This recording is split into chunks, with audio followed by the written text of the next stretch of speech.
नमस्कार, स्वागत है आप सभी का संसद टीवी में इस विशेष कार्यक्रम में। मैं हूं प्रीति सिंह और आज हम सभी यहाँ एक बेहद खास अवसर पर इकट्ठा हुए हैं, भारत का स्वतंत्रता दिवस। हर वर्ष 15 अगस्त को पूरे देश में गौरव, उत्साह और देशभक्ति के साथ मनाया जाता है। ये दिन हमें नई शुरुआत, नई चेतना और एकता के संकल्प की याद दिलाता है। आज ही के दिन 200 वर्षों के ब्रिटिश उपनिवेशवाद की बेड़ियां तोड़कर हमारे देश ने आजादी की सांस ली थी और शुरू हुआ एक नए भारत का निर्माण। आज ये सिर्फ एक प्रतियोगिता नहीं है, बल्कि एक यात्रा है। भारत के गौरवशाली इतिहास, उन अनगिनत बलिदानों और उस अटूट जज्बे की जिसने हमारी आजादी का अनमोल तोहफा दिया। ये क्विज सिर्फ सवाल जवाब का खेल नहीं है, ये है आपके ज्ञान की परीक्षा, आपकी समझ की परख और सबसे अहम एक सुनहरा मौका ये जानने का कि आपके भीतर कितना भारत बसता है। आज का हर सवाल केवल एक जानकारी नहीं, बल्कि एक दिया है जो हमें हमारे इतिहास की रोशनी को दिखाता है। हर जवाब हमें जोड़ता है भारत की आत्मा से। तो आइए तैयार हो जाते हैं, क्योंकि आज आपके सामने आने वाली है सवालों की एक ऐसी श्रृंखला जो न केवल ज्ञान को परखेगी, बल्कि आपके भीतर देशभक्ति की भावना को भी और प्रखर करेगी। क्योंकि जब सवाल होंगे स्वाधीनता से जुड़े, तो जवाब सिर्फ दिमाग से नहीं, दिल से भी आएंगे।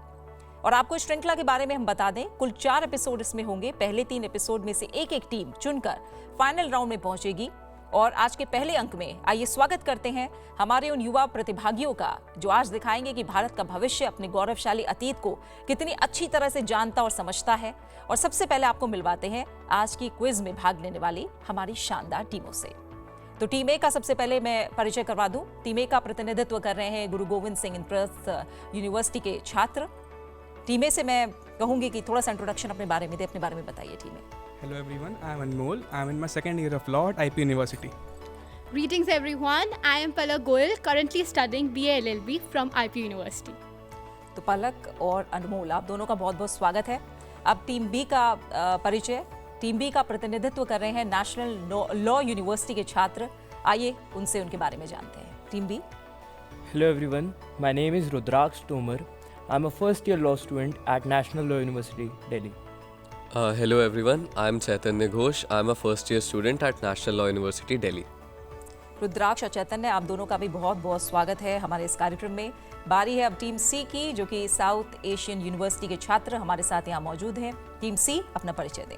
Greetings everyone, I am Swati Chauhan, currently pursuing my Masters in Sociology from South Asian University. Greetings everyone, my name is Sujata Sharma and I'm currently pursuing Masters in Sociology from South Asian University, New Delhi.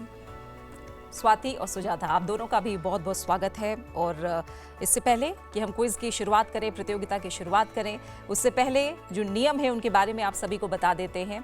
इस पूरे quiz में 3 round होने वाले हैं और पहला जो round होगा उसमें हर टीम से 4-4 सवाल पूछे जाएंगे और हर सवाल के साथ 4 ऑप्शंस, 4 विकल्प भी दिए जाएंगे और आपको सही विकल्प चुनना होगा। सही जवाब देने पर टीम को 10 अंक दिए जाएंगे। वहीं इसके आगे जब हम बढ़ेंगे तो सेकंड राउंड होगा और दूसरे राउंड में हम पिक्चर्स आपको दिखाएंगे, चित्र आधारित होगा। इसमें एक चित्र आपको दिखाया जाएगा और ये चित्र किसका है, आपको उसका सही जवाब देना होगा और सही जवाब के लिए 10 अंक निर्धारित हैं। तीसरा राउंड बजर राउंड होगा और यहाँ पर थोड़ा सावधान रहने की जरूरत है, क्योंकि इसमें कुल 12 सवाल पूछे जाएंगे और इनमें से एक सवाल मैं आपसे पूछूंगी और जो टीम पहले बजर दबाएगी उस टीम को उस सवाल का जवाब देना होगा। लेकिन सोच समझकर बजर दबाना होगा, क्योंकि अगर जवाब गलत हुआ तो आपके पूरे अंक में से 5 अंक काट लिए जाएंगे और इस राउंड में सवाल पास भी नहीं होंगे। तो आइए शुरू करते हैं स्वतंत्रता दिवस समारोह पर आधारित इस क्विज शो को। तो टीम ए के लिए ये सवाल है, आइए देखते हैं पहला प्रश्न क्या है। प्रश्न है, राष्ट्रीय ध्वज के अनुपात के संबंध में इनमें से कौन सा कथन सही है? और आपके जो ऑप्शंस हैं, ऑप्शन ए, ध्वज की लंबाई और ऊंचाई का जो अनुपात होगा वो 3:2 का होगा। ऑप्शन बी, ध्वज की लंबाई और चौड़ाई का अनुपात 3:2 होगा। ध्वज की लंबाई और ऊंचाई का अनुपात 2:3 होगा, ये ऑप्शन सी है। और ऑप्शन डी बता रहा है कि ध्वज की लंबाई और ऊंचाई का अनुपात 2:4 का होगा। और 30 सेकंड का समय है आपके पास और टीम ए, आपका समय शुरू होता है अब।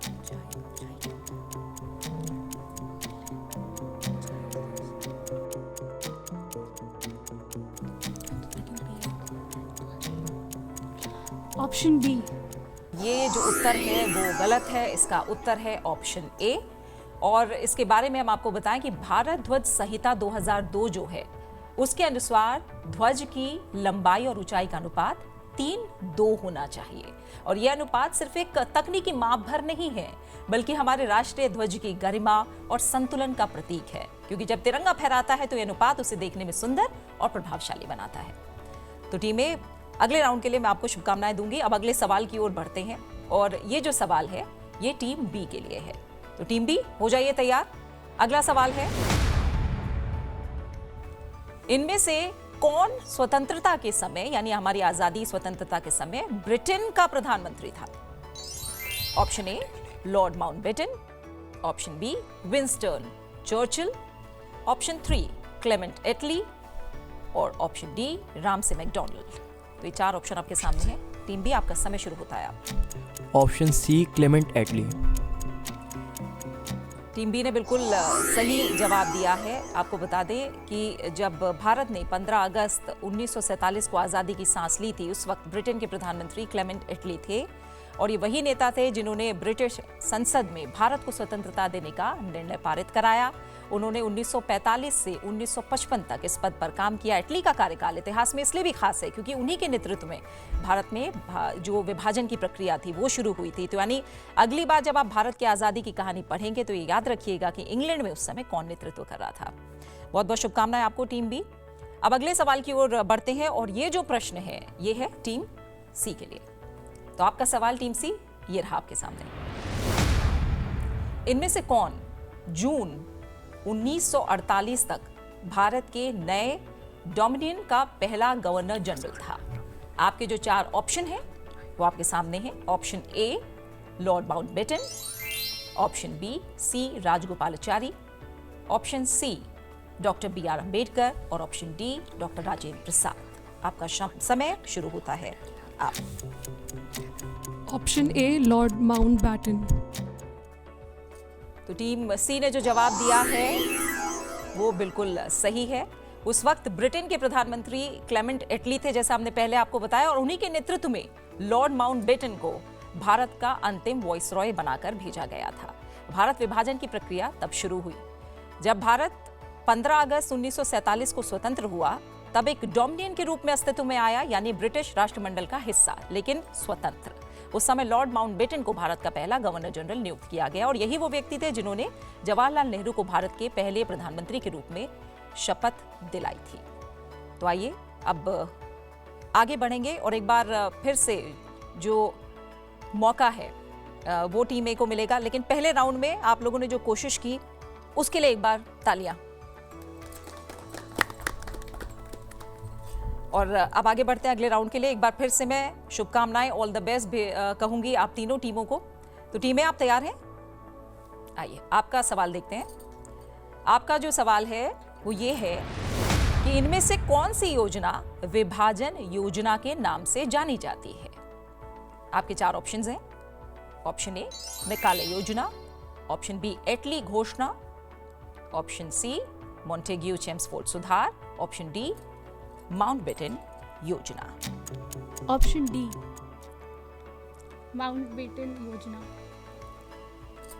तो टीम ए ने अपना जवाब दे दिया है और ये जवाब बिल्कुल सही है। माउंटबेटन योजना यही उत्तर है। और अगर इसके बारे में थोड़ा हम समझें तो 1947 में भारत के वॉइसरॉय लॉर्ड माउंटबेटन ने विभाजन की योजना पेश की, जिसे माउंटबेटन योजना के नाम से जाना जाता है।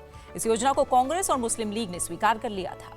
तो आपका उत्तर बिल्कुल सही। एक बार तालियां टीम ए के लिए।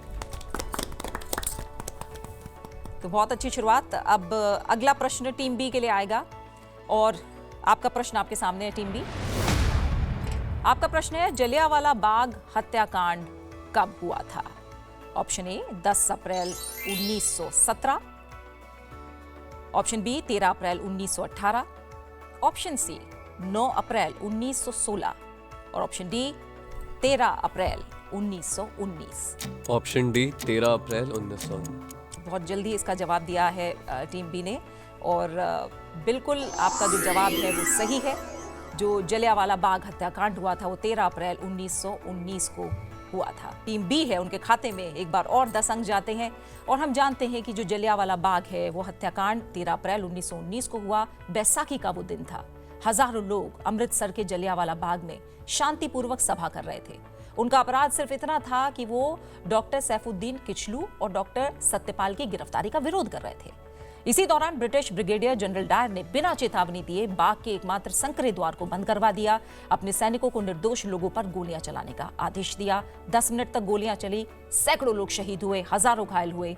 इस घटना ने भारत की आजादी की लड़ाई को एक निर्णायक मोड़ दिया और ये भारतीय जनमानस में ब्रिटिश राज के प्रति गहरी नफरत और आजादी की प्रबल चेतना का कारण बना। तो जलियांवाला बाग एक स्मारक नहीं, भारत के आत्मसम्मान और बलिदान की गूंज भी है, जो पीढ़ी दर पीढ़ी हमें आजादी की कीमत की याद दिलाती है। अगला सवाल टीम सी के लिए, तैयार हैं आप? आपका प्रश्न है, गांधी इरविन समझौते पर कब हस्ताक्षर किए गए थे? तो ये जो समझौता था, गांधी इरविन समझौता, इस पर कब हस्ताक्षर हुए थे? आपके सामने 4 ऑप्शन। पहला ऑप्शन ए 3 मार्च 1930, ऑप्शन बी 5 मार्च 1931, ऑप्शन सी 5 अप्रैल 1931, ऑप्शन डी 15 अप्रैल 1930। आपका समय शुरू हो चुका है। 30 सेकंड का समय आपके पास। ऑप्शन बी 5 मार्च 1931। टीम सी का ये जो जवाब है ये बिल्कुल सही जवाब है। 5 मार्च 1931 को गांधी इरविन समझौते पर हस्ताक्षर किए गए थे। बहुत बहुत बधाई आपको इस सही जवाब के लिए। आपको बता दें, ये वो तारीख है जब महात्मा गांधी और तत्कालीन वाइसरॉय लॉर्ड इरविन के बीच एक ऐतिहासिक समझौते पर हस्ताक्षर हुए, जिसे हम गांधी इरविन समझौता कहते हैं। और ये समझौता नमक सत्याग्रह और सविनय अवज्ञा आंदोलन के बाद हुआ, जब ब्रिटिश सरकार ने गांधी जी को बातचीत के लिए आमंत्रित किया। इस समझौते के तहत गांधी जी ने आंदोलन को अस्थायी रूप से स्थगित करने और द्वितीय गोलमेज सम्मेलन में भाग लेने पर सहमति जताई, जबकि सरकार ने राजनीतिक कैदियों को रिहा करने और शांतिपूर्ण प्रदर्शन की अनुमति देने का आश्वासन दिया। गांधी इरविन समझौता उस दौर की एक मिसाल है जब असहयोग और बातचीत दोनों रास्तों को आजादी की लड़ाई में संतुलित रूप से अपनाया गया था। और अब अगले राउंड की तरफ बढ़ रहे हैं, मतलब ये जो प्रश्न का हमारा पहला राउंड है उसके अगले चरण की ओर हम बढ़ रहे हैं। एक बार फिर से मौका मिलेगा टीम ए को। टीम ए, आप तैयार हैं? तो आपका सवाल है, इनमें से किसने भारतीय स्वतंत्रता दिवस 1947 के समारोह में शहनाई वादन किया था, शहनाई बजाई थी? Option A Ali Ahmad Hussain Khan, option B Bismillah Khan, option C Madhukar Dhumal और ऑप्शन डी अहमद अली। बिस्मिल्लाह खान। बिल्कुल सही जवाब है। टीम ए आपका। 15 अगस्त 1947 की सुबह जब स्वतंत्र भारत पहली बार जागा, तो इस ऐतिहासिक सुबह की शुरुआत हुई उस्ताद बिस्मिल्लाह खान की शहनाई की मधुर स्वर लहरियों के साथ। एक बार तालियां टीम ए के लिए और इस जवाब के लिए। आपको बता दें कि उन्होंने दिल्ली के लाल किले से प्रधानमंत्री पंडित जवाहरलाल नेहरू के भाषण से पहले शहनाई बजाई थी और इस महान दिन को संगीत से सराबोर किया था। वो पहले ऐसे संगीतकार बने जिन्होंने स्वतंत्र भारत को अपने संगीत से सलामी दी और तभी से उनकी शहनाई आजादी की प्रतीक बन गई। बिस्मिल्लाह खान की शहनाई ने न सिर्फ कानों को सुकून दिया, बल्कि दिलों में भारत की आजादी की मिठास भी भर दी। अब हम अगले प्रश्न की ओर चलेंगे। अगला प्रश्न टीम बी के लिए और ये रहा आपकी स्क्रीन पर ये प्रश्न। आपको बताना है कि इनमें से किस कांग्रेस अधिवेशन में भारतीय राष्ट्रीय कांग्रेस ने पूर्ण स्वराज की घोषणा की। वो कौन सा अधिवेशन था? ऑप्शन ए लाहौर अधिवेशन 1929, ऑप्शन बी कराची अधिवेशन 1930, ऑप्शन सी नागपुर अधिवेशन 1929 या फिर ऑप्शन डी कलकत्ता अधिवेशन 1929। Option A Lahore session. बिल्कुल सही जवाब है। टीम बी आपका। एक बार तालियां टीम बी के लिए।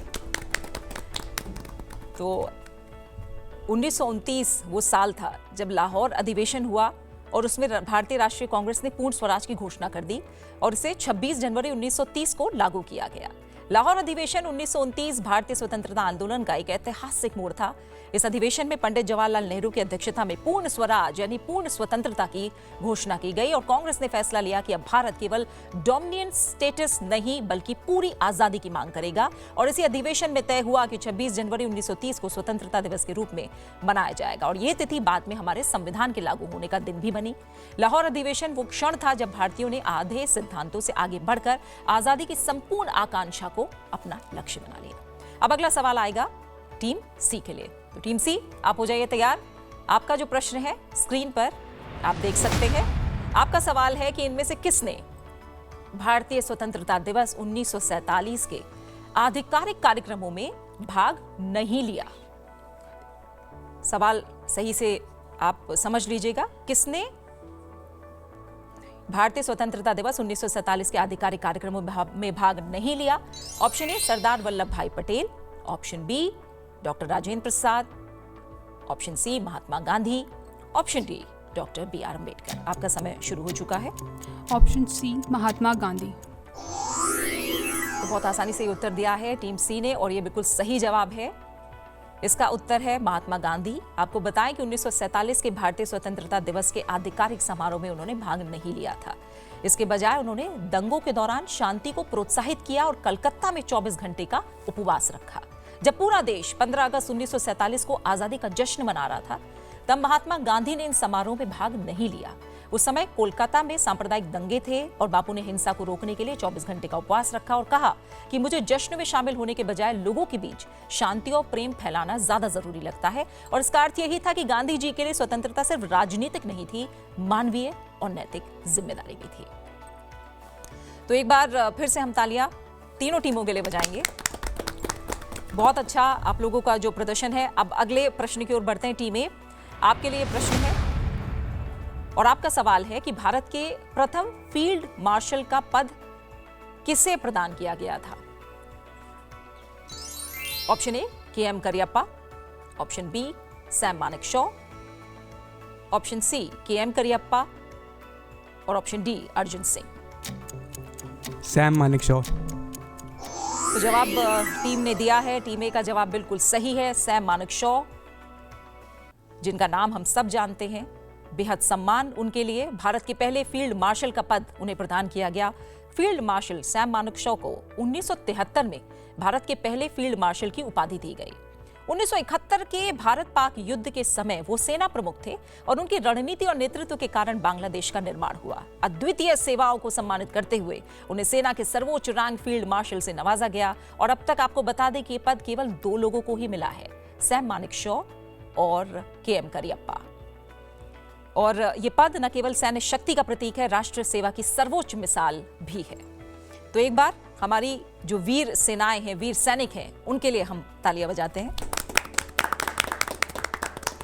उन्हें हमारा नमन। अगला सवाल टीम बी के लिए और ये जो प्रश्न है ये आपके सामने स्क्रीन पर आप देख सकते हैं। टीम बी, आपका सवाल है भारत में पहला लोकसभा चुनाव कब हुआ था? पहला चुनाव, लोकसभा का चुनाव भारत में कब हुआ? 4 ऑप्शन आपके सामने। Option A 1952, option B 1961, option C 1950 और ऑप्शन डी 1947। Option A 1952। बिल्कुल सही जवाब है टीम बी आपका। 1952 वो साल था जब भारत में आम चुनाव हुए। 25 अक्टूबर 1951 से 21 फरवरी 1952 के बीच ये चुनाव हुए। अगस्त 1947 में आजादी मिली, स्वतंत्रता मिली और उसके बाद ये पहले लोकसभा चुनाव थे। और पहला सत्र 13 मई 1952 को शुरू हुआ था।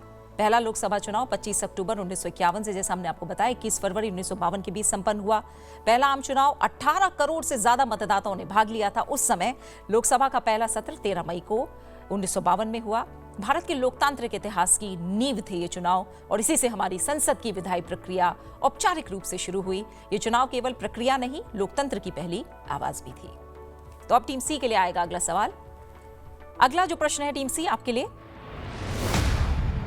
वो आपके सामने है। भारत ने किस वर्ष शिक्षा को बच्चों का मौलिक अधिकार बनाया था? आपके सामने 4 ऑप्शन है। Option A 2012, option B 2009, option C 2010 और ऑप्शन डी 2008। तो ये एक अहम पड़ाव रहा है जब शिक्षा को बच्चों का मौलिक अधिकार बनाया गया।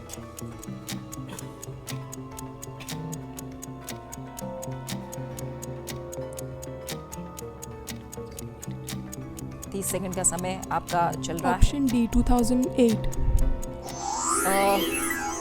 टीम सी, ये जवाब गलत है।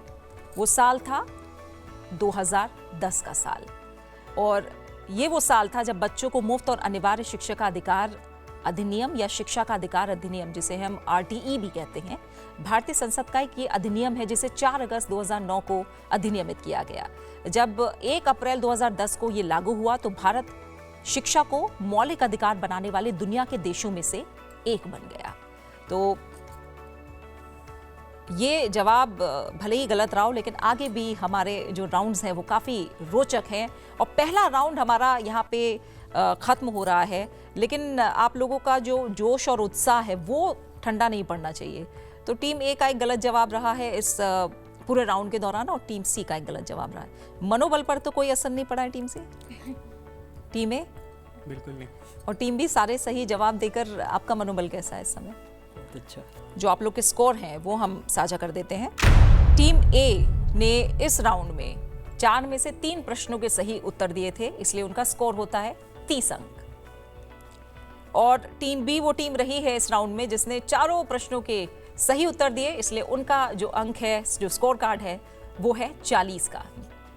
और टीम सी जिन्होंने 4 में से 1 प्रश्न का उत्तर आखिर में गलत दिया और उनका जो स्कोर है वो 30, यानी टीम ए पहले राउंड में 30 अंक, टीम बी 40 अंक और टीम सी 30 अंक। अब हम अगले राउंड की तरफ बढ़ेंगे और इसके बारे में आपको बता दें कि ये जो राउंड होगा ये काफ़ी रोचक रहने वाला है और जो अंक है वो हमने साझा कर दिए हैं, लेकिन अब जो अगली तैयारी है उसके लिए थोड़ा गहरी सांस लीजिए और एक बार फिर से अपने माइंड को फ्रेश करिए और अगले राउंड के लिए तैयार होइए।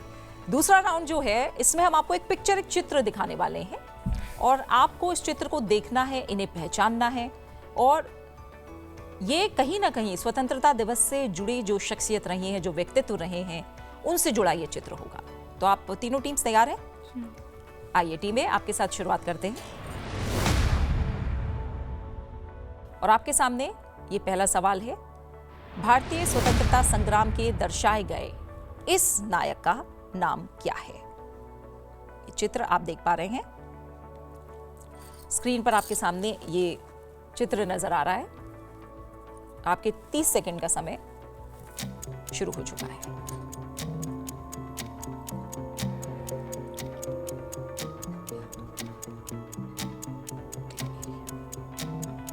बीस सेकंड। इमेज विजिबल नहीं है। इमेज नहीं दिख रही।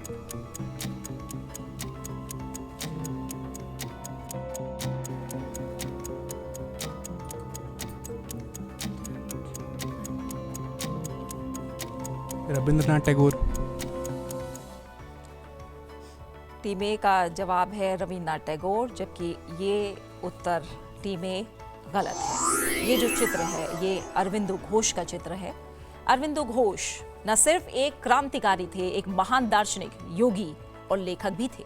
उन्होंने भारत की स्वतंत्रता के लिए शुरुआती दौर में क्रांतिकारी गतिविधियों में भाग लिया और बाद में आध्यात्मिकता की ओर रुख भी किया। उनका मानना था कि आज़ादी, स्वतंत्रता सिर्फ राजनीतिक नहीं, मानसिक और आध्यात्मिक भी होनी चाहिए। पौंडीचेरी में स्थापित श्री अरविंद आश्रम आज भी उनके विचारों की प्रेरणा हमें देता है। तो टीम ए, ये आपका उत्तर गलत है। अगला जो अब सवाल होगा वो टीम बी के लिए आएगा। टीम बी, आप तैयार हैं? अब आपको एक चित्र दिखाया जाएगा, ये चित्र देखिए और पहचानिए, बताइए कि ये नायिका कौन है जिन्होंने स्वतंत्रता संग्राम में बहुत महत्वपूर्ण भूमिका निभाई। और आपका समय शुरू हो चुका है।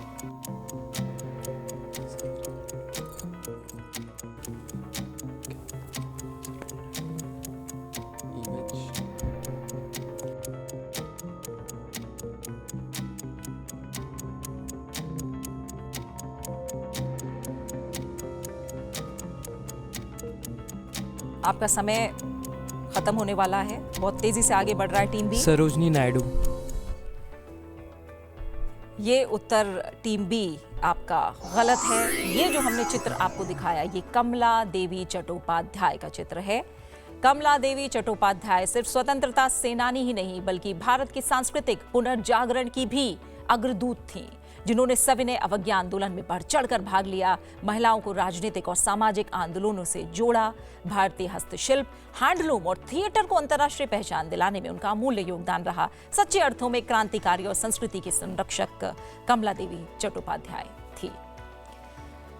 तो टीम ए और टीम बी दोनों के उत्तर इस राउंड में गलत रहे हैं। बारी अब टीम सी की आ चुकी है। आप तैयार हैं टीम सी? तो आपका चित्र हम आपको दिखाते हैं। बताइए कि ये चित्र किनका है।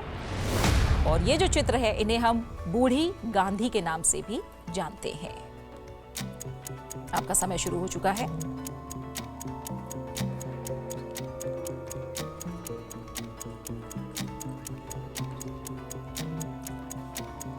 इन्हें बूढ़ी गांधी के नाम से भी जाना जाता है। 15 सेकंड, 10। कस्तूरबा गांधी।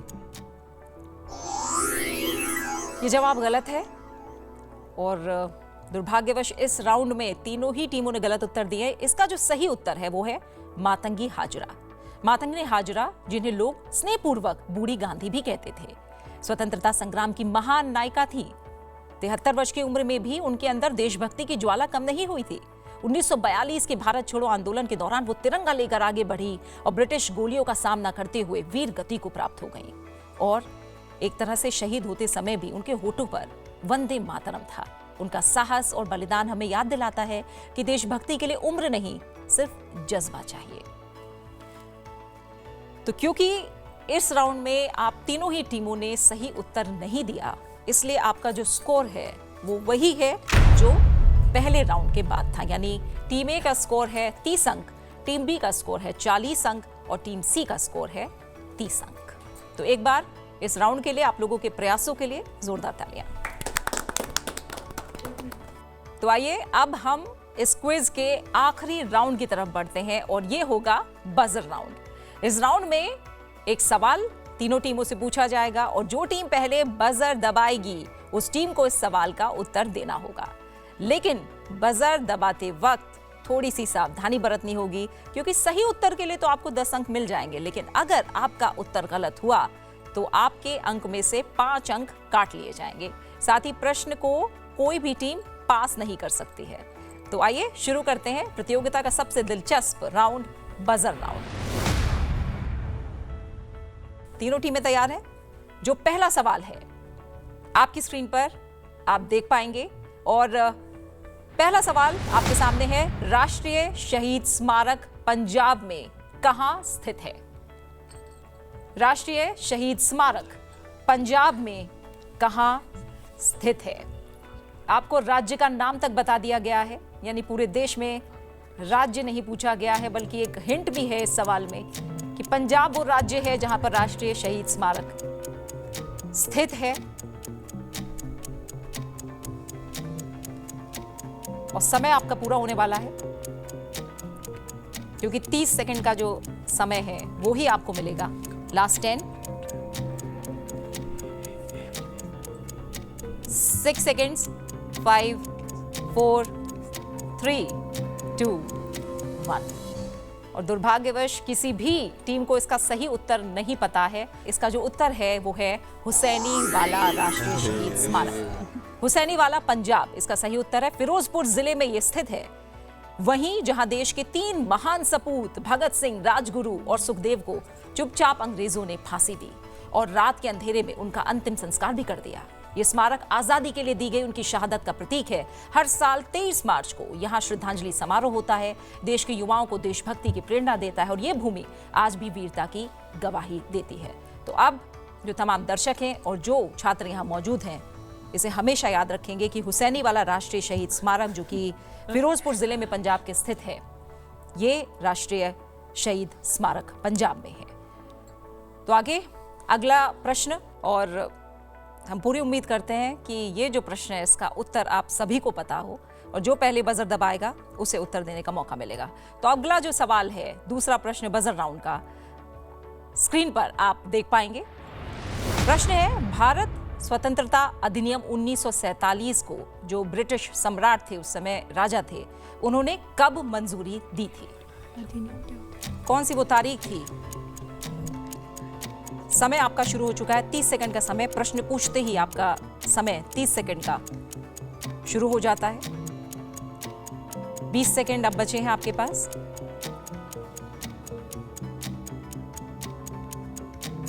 दस सेकंड, 9, 8, 7, 6, 5। टीम ए ने बजर प्रेस किया है, बताइए। 3rd June. दुर्भाग्यवश ये जो उत्तर है ये गलत है टीम ए। इसका जो सही उत्तर है वो है 18 जुलाई 1947। 18 जुलाई 1947 ऐतिहासिक दिन जब ब्रिटिश सम्राट जॉर्ज षष्ठम यानी जॉर्ज 6 ने इंडियन इंडिपेंडेंस एक्ट को औपचारिक रूप से स्वीकृति दी और इस अधिनियम के तहत भारत और पाकिस्तान को 2 स्वतंत्र देशों के रूप में मान्यता मिली। एक ऐसा दस्तावेज जिसने 200 वर्षों की गुलामी के बाद भारत को आजादी की दहलीज पर खड़ा कर दिया। तो दुर्भाग्यवश ये जो उत्तर है टीम ए का वो सही नहीं रहा है, लेकिन अगला जो प्रश्न है वो एक और मौका देगा तीनों टीमों को एक और प्रयास करने का। तो बजर पर हाथ बिल्कुल तैनात हो चुके हैं। आइए अगले प्रश्न की तरफ बढ़ते हैं। तीसरा प्रश्न बजर राउंड का स्क्रीन पर आप देख सकते हैं। ये प्रश्न है, पूर्ण स्वराज की घोषणा कब सार्वजनिक की गई थी? पूर्ण स्वराज इसे लेकर जो घोषणा की गई, सार्वजनिक इस घोषणा को किया गया, वो कौन सी तारीख, कौन सा सन था? 30 सेकंड का समय शुरू हो चुका है।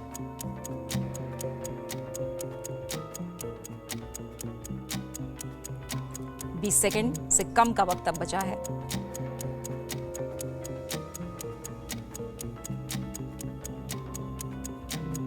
10 सेकंड। 9, 8, 7, 6, 5, 3 सेकंड का समय और। तो किसी भी टीम को इसका उत्तर नहीं पता है, लेकिन आइए हम देखते हैं कि अगर वो इसका उत्तर देते तो क्या उत्तर देते। टीमें, क्या उत्तर होना चाहिए आपके तरफ से इसका? December 1929. टीम बी, जनवरी 1929। 9th December 1929. अच्छा, तीनों ही जो टीम है उन्होंने तारीखें और जो मंथ है, महीना है, वो अलग अलग बताया है, लेकिन जो साल है वो एक बताया है 1929। मैं आपको बता दूं कि ये उत्तर बिल्कुल गलत है और सही जो जवाब है वो है 26 जनवरी 1930। तो 1929 नहीं, 1930 वो साल है। 26 जनवरी वो दिन है जब भारतीय राष्ट्रीय कांग्रेस ने पहली बार पूर्ण स्वराज यानी पूर्ण स्वतंत्रता की घोषणा को सार्वजनिक किया। लाहौर अधिवेशन 1929 में इसका निर्णय जरूर लिया गया था, लेकिन यह दिन हमारे स्वतंत्रता संग्राम में एक निर्णायक मोड़ था। इसी ऐतिहासिक महत्व के कारण जब भारत स्वतंत्र हुआ तो 26 जनवरी को संविधान लागू करके गणतंत्र दिवस के रूप में चुना गया था। तो आगे कुछ और मौके हैं। आइए अगले प्रश्न की तरफ बढ़ते हैं। तीनों टीमें तैयार, बजर पर हाथ, और आपका जो सवाल है स्क्रीन पर आप देख सकते हैं। भारत का कौन सा शहर प्रधानमंत्रियों का शहर कहलाता है? इलाहाबाद, प्रयागराज। टीम बी का उत्तर बिल्कुल सही है। प्रयागराज, जिसे हम पहले इलाहाबाद के नाम से जानते थे, वो ऐसा शहर है जो प्रधानमंत्रियों का शहर कहलाता है, क्योंकि यहां से भारत को सबसे ज्यादा प्रधानमंत्री मिले हैं। पंडित जवाहरलाल नेहरू, इंदिरा गांधी, राजीव गांधी, विश्वनाथ प्रताप सिंह, ये सभी किसी न किसी रूप से इलाहाबाद से जुड़े रहे हैं और यही कारण है कि ऐतिहासिक शहर को प्रधानमंत्री का गढ़ भी कहा जाता है। तो टीम ए, टीम सी कोई आइडिया नहीं था इसे लेकर, हाँ, लेकिन डाउट था। नहीं, टाइम उन्होंने बजर पहले पहल प्रेस कर दिया जी, ठीक है। इसीलिए इस राउंड को सबसे रोचक राउंड कहा जाता है, क्योंकि जिसने बजर पहले प्रेस किया उसी को जवाब देने का मौका मिलेगा। और अच्छी बात यह रही कि टीम बी का जो जवाब है वो भी सही रहा। आइए अगले सवाल की तरफ बढ़ते हैं। अगला सवाल स्क्रीन पर आप देख सकते हैं। तीनों टीमें तैयार हो जाइए। अगला जो प्रश्न है वो ये है कि स्वतंत्रता के बाद पहली जनगणना के समय देश की जो कुल जनसंख्या थी वो कितनी थी?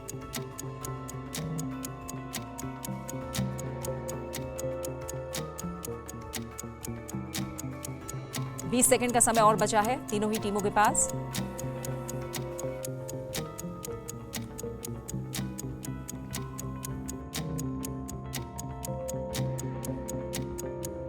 आठ सेकंड, 7, 6, 5, 4, आखिरी के 3 सेकंड भी पूरे हो चुके हैं। तो इसका उत्तर नहीं पता है कि जब पहली आजादी के बाद जनगणना हुई उस समय हमारे देश की जनसंख्या कितनी थी। तो आइए तीनों टीमों से जानते हैं। टीम ए, इसका उत्तर क्या होना चाहिए? 26 crore. 26 crore. Team B? 40 million. Team C? लगभग 26 करोड़। तो 26 करोड़ के आसपास का आंकड़ा जो कहा है टीम ए और सी ने, और 40 मिलियन का आंकड़ा बताया है टीम बी ने। जो सही जवाब है वो 1951 में आज़ादी के बाद जो पहली जनगणना हुई थी, उस समय देश की कुल जनसंख्या करीब 36 करोड़ थी, और आपको बहुत स्पेसिफिकली बताएं तो 36.1 करोड़ थी। और ये जनगणना भारत की सामाजिक और आर्थिक तस्वीर को समझने के लिए एक महत्वपूर्ण पड़ाव भी था। खासकर आज़ादी के बाद की नई शुरुआत इसे माना जाता है। जनगणना से पता चला कि देश में किन किन क्षेत्रों में विकास की जरूरत थी, और इसी हिसाब से आगे योजनाएं बनाई जाने लगी।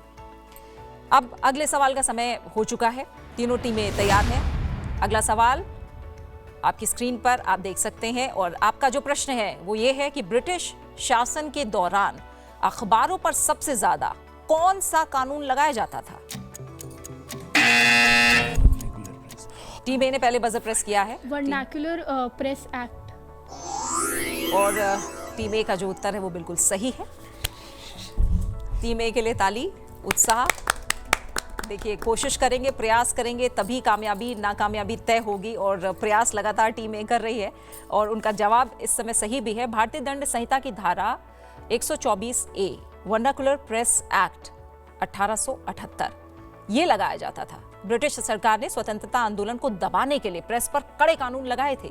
धारा 124A यानी राजद्रोह कानून, जिसे सेडिशन लॉ कहा जाता है, उसके तहत किसी भी लेख, भाषण या विचार को सरकार के खिलाफ मानकर जेल में डाल दिया जाता था। वहीं वर्नाकुलर प्रेस एक्ट 1878 खासतौर पर भारतीय भाषाओं के अखबारों को दबाने के लिए लगाया जाता था, ताकि आम जनता तक असली खबरें ही ना पहुंच सके।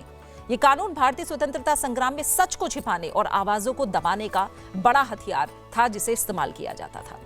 आइए अगले प्रश्न की तरफ बढ़ते हैं। अगला जो प्रश्न है वो स्क्रीन पर आप देख सकते हैं। प्रसिद्ध स्वतंत्रता सेनानी शहीद सुखदेव का जन्म किस शहर में हुआ था?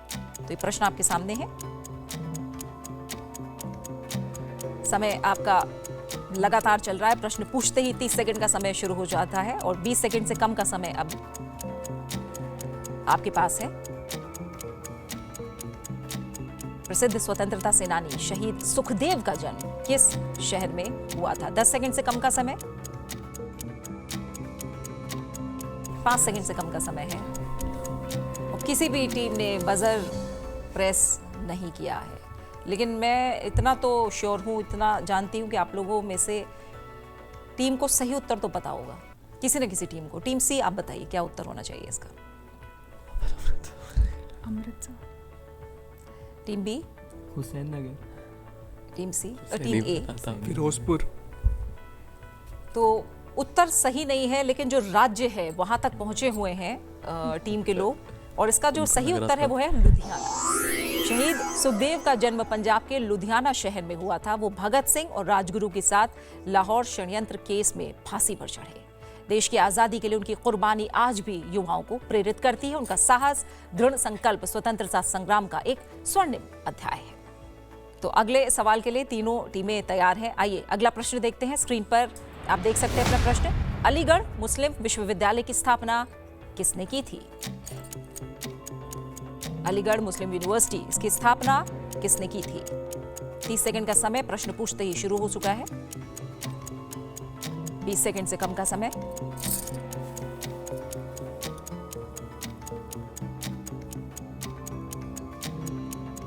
अब 10 सेकंड से भी कम समय आपके पास है।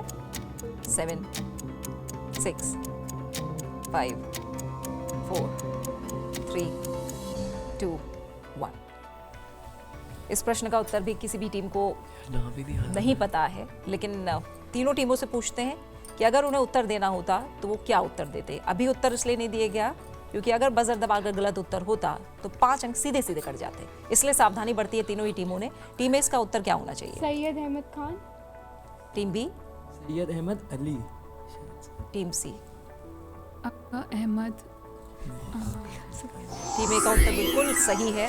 इस प्रश्न का जो उत्तर है वो सर सैयद अहमद खान है। सर सैयद अहमद खान ने 1875 में अलीगढ़ मुस्लिम विश्वविद्यालय की स्थापना की थी, और आपको बता दें कि तब इसे किसी और नाम से जाना जाता था। भारत में आधुनिक शिक्षा और समाज सुधार की दिशा में क्रांतिकारी कदम था। सर सैयद ने शिक्षा को मुसलमानों के सामाजिक उत्थान का सबसे बड़ा साधन माना और इसकी स्थापना की थी। तो टीम ए, जिन्होंने बजर नहीं प्रेस किया लेकिन उत्तर उन्हें सही पता था, तो टीम ए के लिए एक बार तालियां हो जाएंगे। अब हम पढ़ेंगे अगला प्रश्न, जो कि प्रश्न संख्या 9 है इस राउंड की। नवा प्रश्न आप स्क्रीन पर देख सकते हैं। प्रश्न है, नई दिल्ली किस वर्ष देश की राजधानी बनी? 1911. 1911 टीम ए ने उत्तर दिया है और ये जो उत्तर है ये सही नहीं है। पिछला उत्तर टीम ए का सही था, लेकिन उन्होंने बजर प्रेस नहीं किया था और ये उत्तर सही नहीं है, लेकिन बहुत जल्दबाजी में इसको प्रेस किया गया है। 1931 इसका सही उत्तर है। दिल्ली को भारत की नई राजधानी घोषित किया गया 1931 में। इससे पहले कोलकाता देश की राजधानी थी।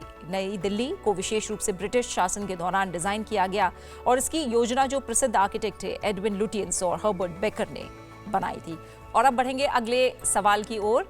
अगला जो सवाल है वो इस राउंड का 10वां प्रश्न है। तीनों टीमें बिल्कुल तैयार हैं। हम देख रहे हैं बजर पर हाथ है। एक बार फिर से और थोड़ा सावधानी रखिएगा, प्रश्न सुनिएगा, उसका जवाब सोचिएगा और उसके बाद बजर प्रेस कीजिएगा। अगला जो प्रश्न है, किस मुगल शासक ने ईस्ट इंडिया कंपनी को सूरत में कारखाने और व्यापारिक केंद्र बनाने की अनुमति दी थी?